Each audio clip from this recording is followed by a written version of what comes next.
Welcome back to another Speckic adventure.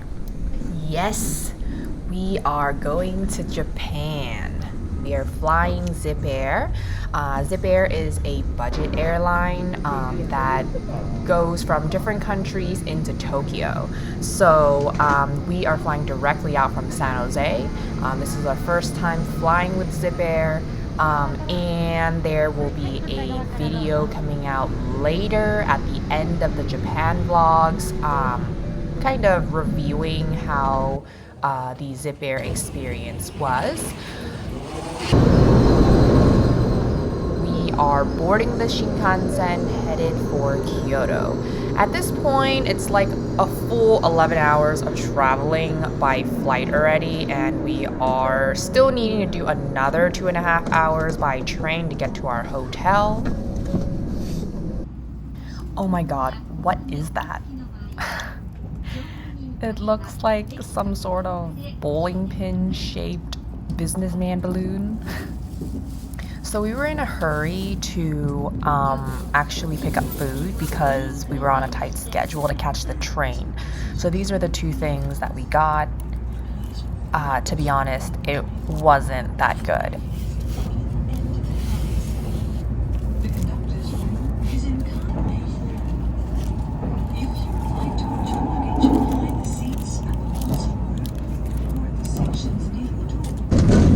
Finally arrived at our hotel, and it is late at night, like around 7 or 8 o'clock.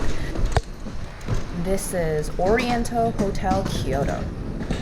This hotel in particular is so pretty. I think all the hotels in Kyoto are super aesthetic. Oriental Hotel Kyoto was probably the best hotel that we stayed at during the entirety of our Japan trip this time around.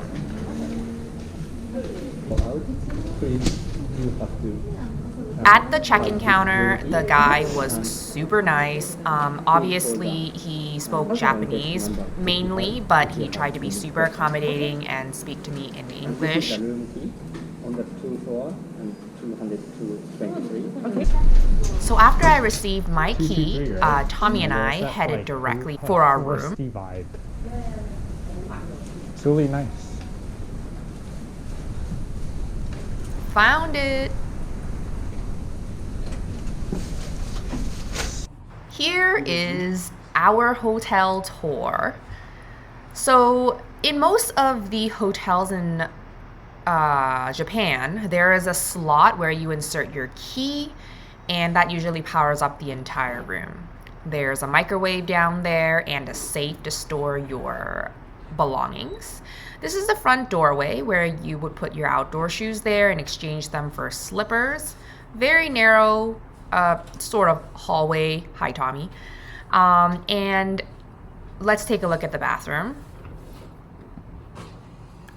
The bathroom kind of stank, no lie. I think it was kind of, there's lack of ventilation since there's no windows or anything like that. Other than that, super aesthetic, as you can tell, very clean. There was this musty smell that I was trying to remove with the provided air freshener.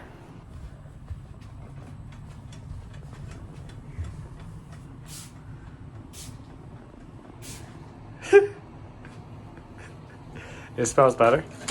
Yeah, it's a little bit better. I don't know if it'll last though.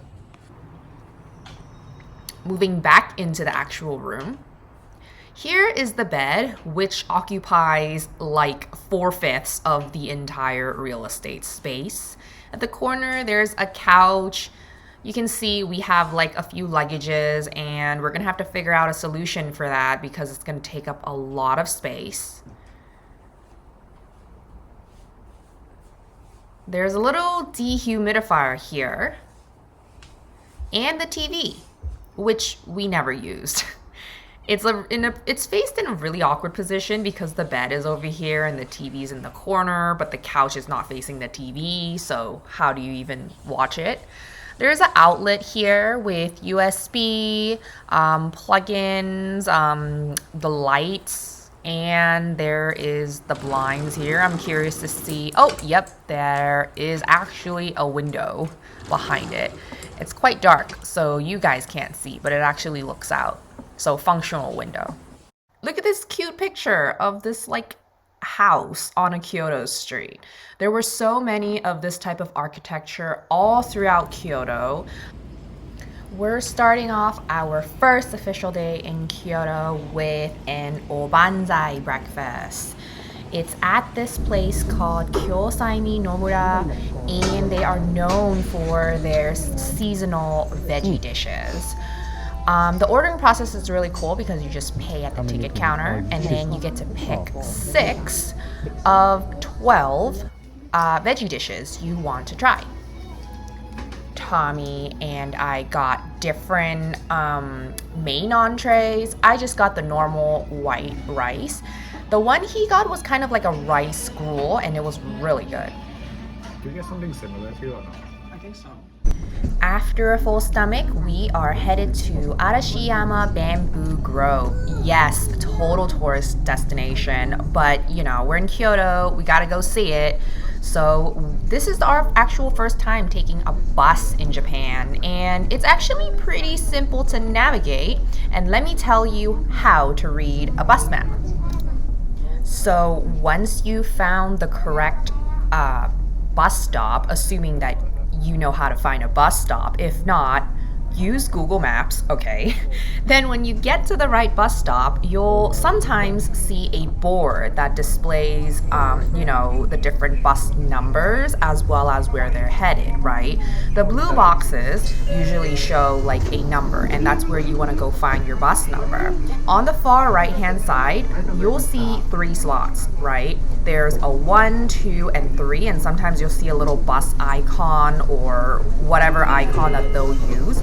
What that means, essentially, is if you see an icon on the number 2 box, it means that your bus is 2 stops away from your current stop. That allows you to know that your bus is actually coming. One interesting thing is, unlike America, where you board the bus, you have to pay your fare, and then you get on the bus, I noticed that in Kyoto, you actually get on the bus through the rear door. You pay when you get off. And at the end, when you pay, you get off through the front door. So I think it differs depending on which bus line and also which city you're boarding the bus. But those are things to keep in mind if you ever choose to use the buses in Japan.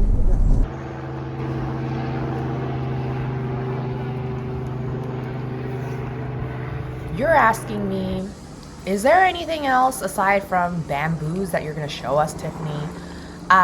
So that's kind of it about this place. You just kind of go and like you look at bamboos. I mean, yes, there are like temples and shrines and stuff. But the thing is, if you don't speak Japanese or can read Japanese, it's kind of limiting. This particular shrine we came upon, where these 2 ladies were praying, based off of Tommy's Chinese, was able to interpret that it was for beautiful hair.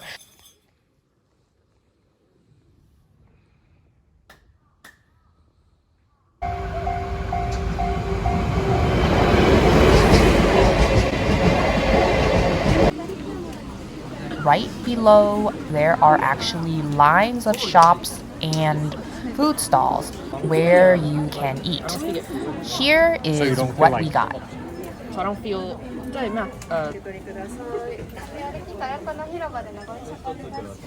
Mitarashi dango.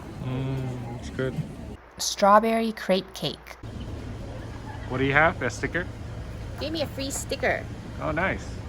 And then there's 2 wet towels because they know we're sharing, but there's only 1 spoon. It's got ice cream in there too.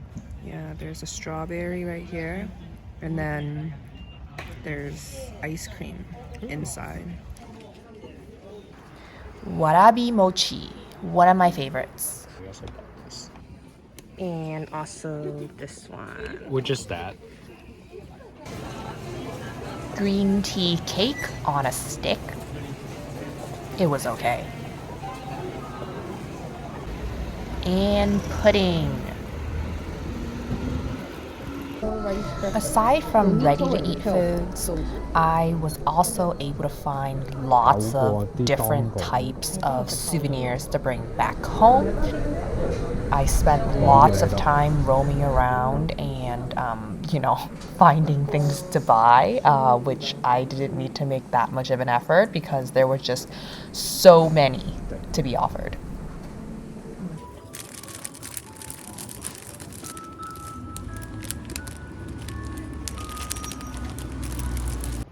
Another breathtaking view. Never short of these in Kyoto. It's about 4 o'clock right now, and so we decided to spend some time in Nishigi Market. There's lots of food here, most of which that I see are skewers or fried food, kind of like tempura, that katsu, that type of thing. We weren't all that hungry because we ate quite a lot at Arashiyama. And we also had a dinner reservation coming up around 7. So we decided to just roam around and take a look to see if there were things that we wanted to buy, and there sure were.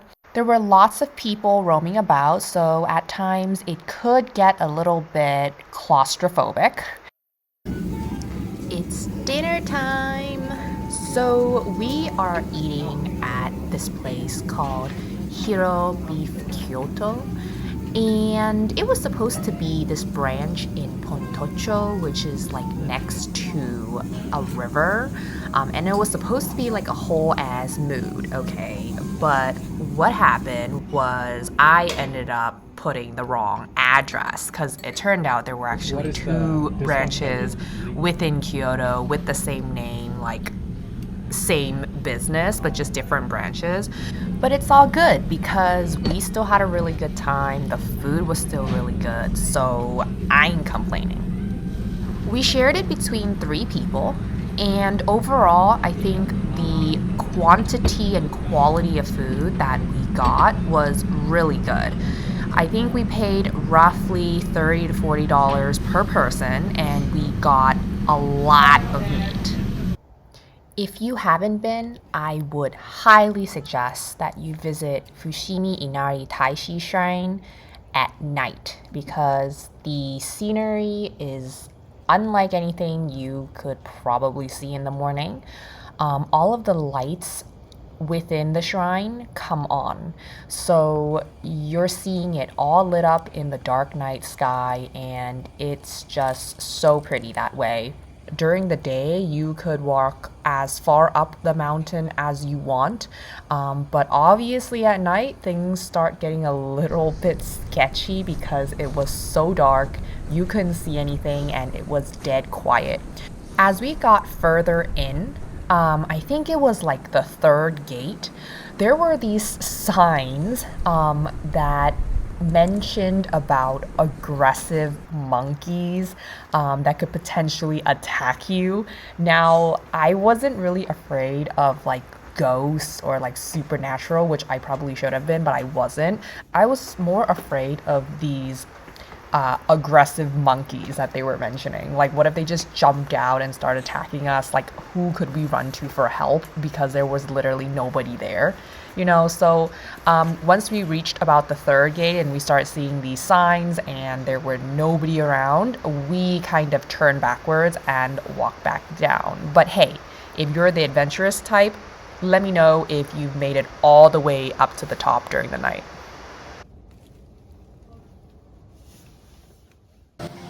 It's the next morning and we are headed off for Kiyomizudera temple. In front of the bus station was this car park machine.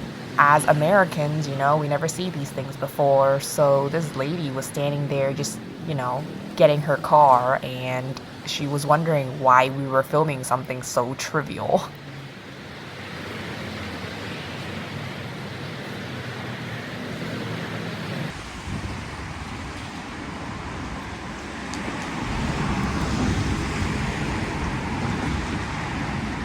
We get to Higashiyama district, which is the area right below Kiyomizudera temple, and the first stop is Starbucks. Not just any Starbucks. This one is particularly famous in Kyoto and around the world for how their architecture looks like.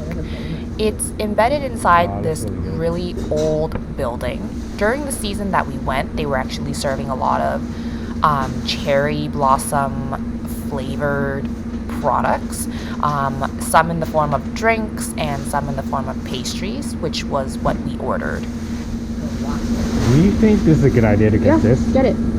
Then I'll get one of these. So can you get hot?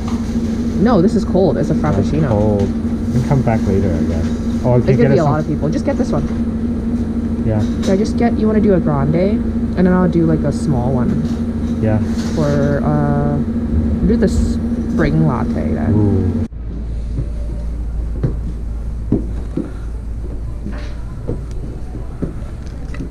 Upstairs had these tatami mats that you could sit on as you eat. We got there around 8 o'clock, which was exactly the time that they opened.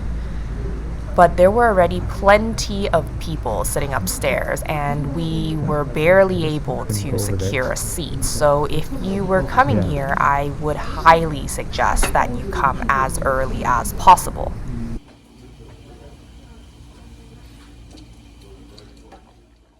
This is Kiyomizudera. There is an entrance fee, I believe about 400 yen, in order to get access into the temple.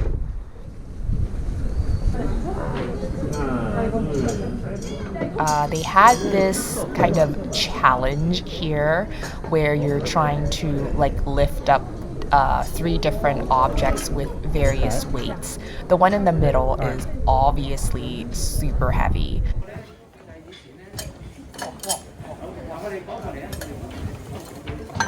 It's heavy?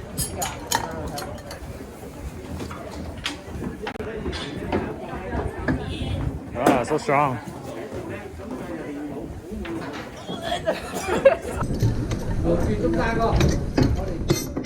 Tommy also trying his hand at it and fail. They grip 唔到根本就 Don't even need to try.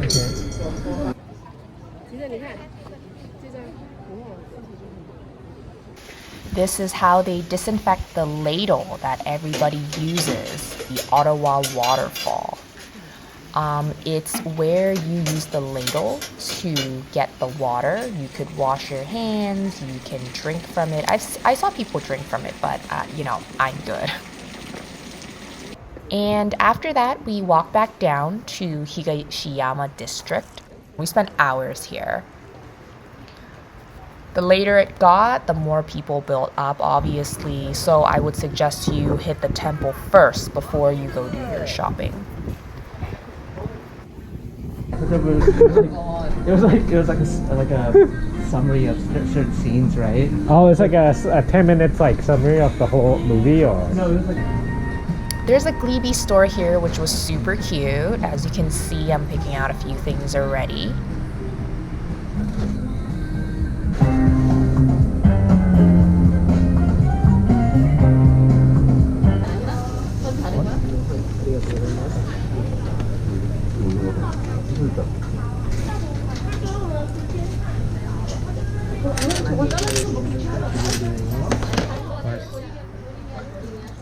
It was like a citrusy flavored pickle.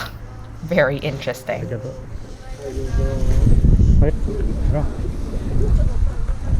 good. That's like a really long pickle. Why are you shaking like that? Dude. Oh, we got thousands.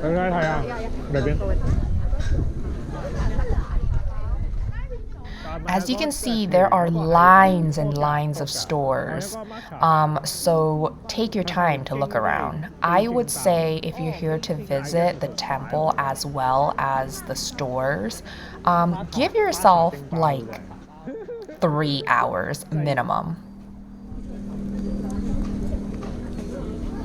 I decided to go grab this dango that was very famous on social media and it's been making its rounds. It's mainly IG worthy. That's kind of it. The taste, it was just okay. I personally prefer the traditional ones. This is mainly just for pictures. For lunch, we went to Honke Owariya. This shop actually has history going as far back as 1465, where they were first known for making confectionery. But in 1702, that's when they actually started making soba noodles, and that's what we're having today. As you can see, the ones that are served to me comes with like a side of different types of toppings, including like tempura shrimp, mushrooms, green onions, seaweed. And on the left, there are stacks of soba noodles. What you're supposed to do is essentially you can eat the soba noodles in different types of ways. You can put the toppings that you want on there and then pour on the sauce and then eat it that way, and each different layer you can eat it a different way. This gacha machine was so funny because you could essentially get a handwritten letter from these people shown on here. Like what? And dinner time. So we are headed to Toshiro for dinner. It is a tofu kaiseki restaurant. And the weird part is we had to pass by this store that was super creepy. Like, why would I want to walk through there when I see this face?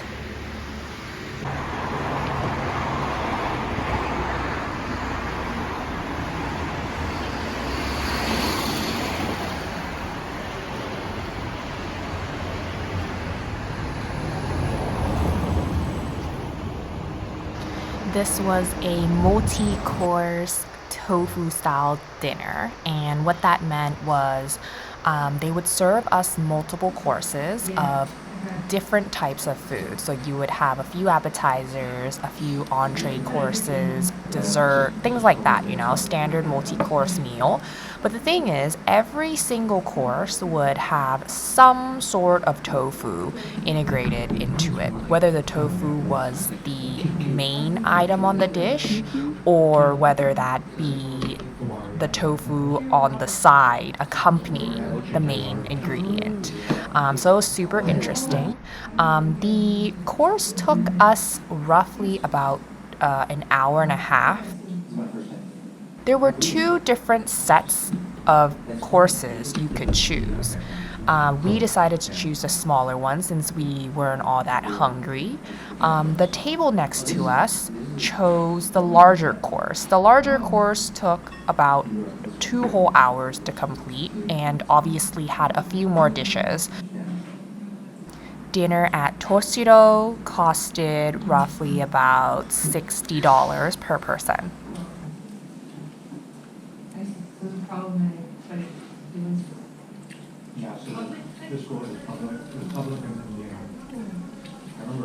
Thank you so much for joining us on another Spekic adventure.